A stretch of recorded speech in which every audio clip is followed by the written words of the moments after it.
Hi everyone, in this video I will teach you how to disable USB debugging option on Android device. Don't worry, this will be quick and easy, so let's go ahead and begin.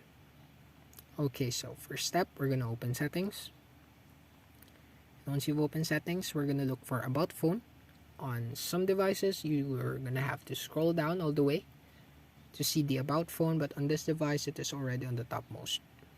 Let's go ahead and tap it. And once you've tapped it, you will be transferred to this screen.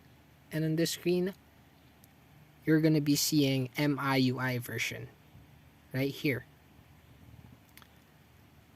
And we're going to need this one to activate the developer options.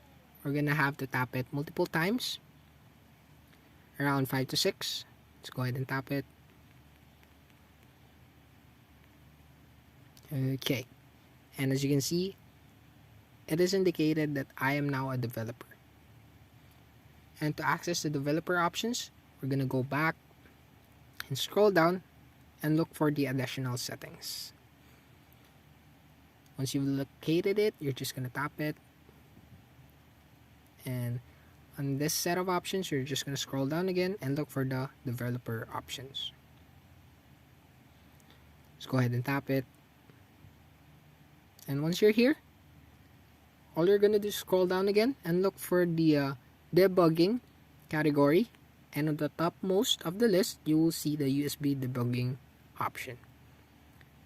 And this device, it is already off, but on some devices it is on. And on the right part of it, there is a toggle that you can tap on to turn it on and off. And there you go. That's it for this video. I hope this video helped. Don't forget to like, comment, and subscribe. Also, ring the notification bell for you to be updated for newly uploaded tutorials. And I'll see you in the next video.